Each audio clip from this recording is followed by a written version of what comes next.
J'écoute des imbéciles chrétiens dire ceux qui sont initiés au Bouiti, au Mouiri, au Niembé, en tout cas tous nos rites traditionnels africains, sont des homosexuels.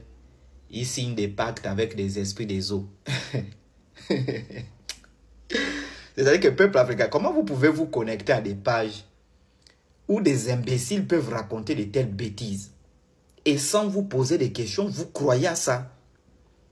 La France est un pays homosexuel. Hein? Ils ne sont pas initiés au Niembé. La Suisse, pays homosexuel.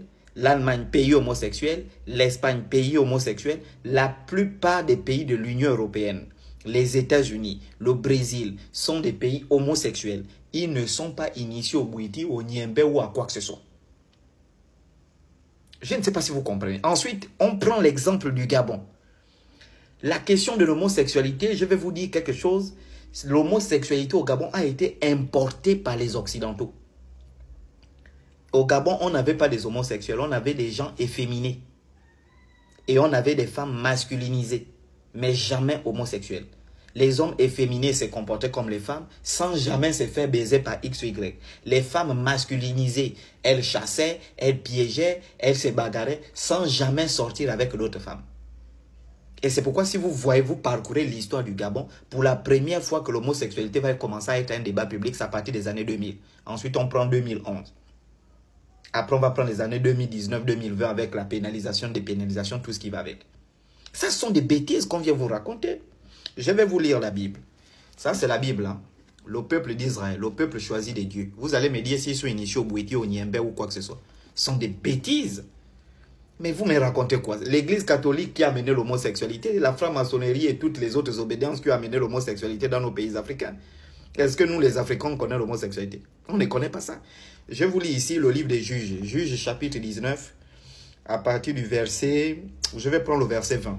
Alors, on nous raconte l'histoire d'un enfant de Benjamin qui part en étant étranger dans un village. Il va être accueilli par un vieux. Et ses frères israéliens vont venir cogner à la porte de ce vieux-là pour dire « Fais sortir l'étranger qui est dans ta maison, nous on doit le sodomiser. » Vous allez me dire si ces Benjamites-là étaient initiés au Mouiri, au Niembé ou quoi que ce soit. Alors, je vous passe toute l'histoire, on commence à partir du verset 20. Le vieillard dit que la paix soit avec vous, je me charge de tous tes besoins, tu passeras la nuit sur place. Chez nous, on est très hospitalier. Mais jamais on a écouté dans nos villages africains qu'un étranger arrive. En plus, un de nos frères, quelqu'un qui est de notre tribu, quelqu'un qui est du même sang que nous, il arrive avec sa femme. Et les villageois viennent pour dire, fais sortir cet étranger, on doit le sodomiser. Écoutez bien. Voilà. Qu'elle appelle, voilà. Il les fit rentrer dans sa maison et il donna du fourrage aux ânes. Les voyageurs se lavèrent les pieds, puis mangèrent et burent. Pendant qu'ils étaient à se réjouir, voici les hommes de la ville, gens pervers, entourèrent la maison, frappèrent à la porte et dirent au vieillard, maître de la maison, fais sortir l'homme qui est entré chez toi pour que nous le connaissions, pour que nous puissions avoir des rapports sexuels avec lui. Ce sont des juifs. Est-ce qu'ils étaient initiés au Mouiri? Est-ce qu'ils étaient initiés au Niembé ou au Bouiti? Des homosexuels qui accueillent un étranger dans leur village et disent au gars qui les a logés, fais sortir l'étranger, nous on doit le baiser. Écoutez ce que le vieillard va dire. Le maître de la maison se présentèrent à eux et leur dit, non mes frères, ne faites pas le mal. Je vous prie, puisque cet homme est entré dans ma maison, ne commettez pas cette infamie. Voici, j'ai une fille vierge et cet homme a une concubine. Je vous les amènerai dehors, vous les déshonorerez et vous leur ferez ce qui vous plaira. Mais ne commettez pas sur cet homme une action aussi infâme. Ces gens ne voulurent point l'écouter. Est-ce que vous comprenez? Ça, on a des enfants, le peuple élu de Dieu. Leur frère vient dans un village, ils entourent. Le vieillard dit même non, j'ai une fille vierge. Et le gars, il a une femme. Baisez-les. Faites de ces filles-là ce que vous voulez. Sodomisez-les, mais ne sodomisez pas le gars. Parce que c'est une pratique infâme. Les gars, ils ont dit jamais. Nous, on veut baiser le gars. Est-ce que ces gens-là étaient initiés au Bouiti? Est-ce que ces gens-là étaient initiés au Niembé? Ça, c'est dans votre Bible sale. Un peuple pervers que vous prenez pour modèle. Vous êtes maudits. Et j'ai maudit les chrétiens. On doit couper les bangalas des chrétiens. On attrape, on bastonne. Hey! Ah, vraiment, mais c'est pas possible, quoi, je vous dis. Hein. C'est pas possible. Tu es stérile. Tes enfants meurent tout le temps. Toi, tu te lèves, tu pars dans une église. Le pasteur te dit, les problèmes là que ta famille, ou bien ta stérilité là, ou bien le décès des enfants là, c'est le serpent de ta famille.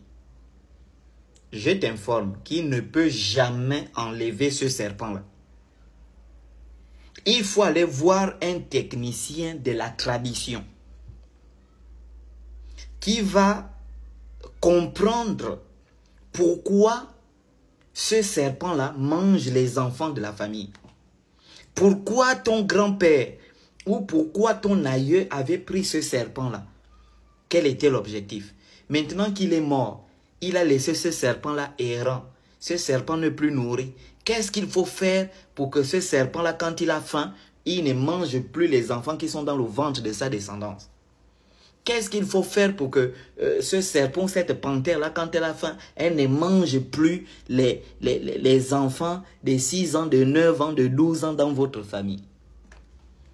Aucun pasteur ne peut t'enlever ça. Et ça m'amuse de voir des chrétiens qui sont stériles. Comment un chrétien va être stérile alors que tu as le Saint-Esprit? Tu peux imposer les mains à ta femme, elle crée. Parce que je vous dis, il y a des totems que seuls les Africains peuvent enlever. Seul l'Africain peut rentrer en contact avec l'esprit du serpent qui te parle. Et il gronde cet esprit-là. Pour dire, assez, tu en as assez mangé, maintenant quitte cette famille. Va loin, va te chercher un nouveau maître. Parce que ton maître n'est plus dans cette famille-là. Et le serpent obéit, il part. J'ai dit, seuls les Africains, mango. Ce que vous racontez sont des bêtises. Vraiment des vraies bêtises. Tu écoutes de l'autre. Oh non, moi j'étais dans la sorcellerie. J'ai Satan vampire. Oh, dégage ma boule. Il sortait en vampire. Tu as créé quoi pour l'Afrique? Dans ton vampirisme. Que tu sortais en vampire. Qu'est-ce que vous avez apporté aux Africains? Dans votre vampire.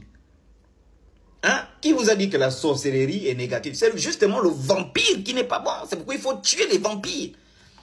Moi, si j'avais des postes de responsabilité, quand quelqu'un vient, oh non, j'ai sorti un vampire, on le tue. Parce que le vampire, là, n'a jamais quitté. Vous allez voir le vampire, là, c'est masque. Il va trafiquer des choses, il va vous mettre dans des mouvements et vous allez découvrir son vampire. Quelqu'un qui se déclare que je sortais un vampire, on le tue. C'est ça. Ce sont les mesures drastiques. Et donc, il faut un sorcier pour combattre ces vampires-là. Et ça, je vous dis, vous les chrétiennes stériles, vous n'aurez pas de délivrance aussi longtemps que vous ne partez pas vous humilier pour soigner le ventre. On chasse un esprit. Tu grondes l'esprit de la panthère. Que toi, ton maître, c'était tel. Il t'avait pris pour tel objectif, maintenant il n'est plus là. Laisse les enfants tranquilles. Allez, va là-bas. L'esprit part. Seul un vrai Nima, un vrai Nganga peut t'amener à voir ça.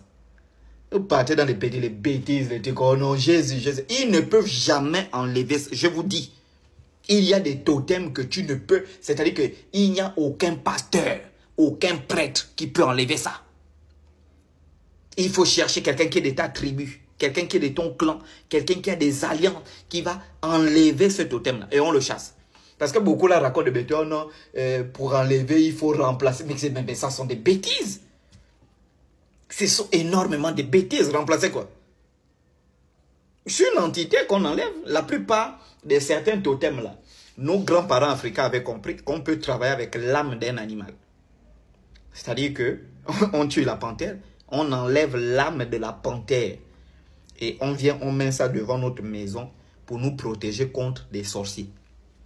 Et maintenant, cette panthère-là doit se nourrir.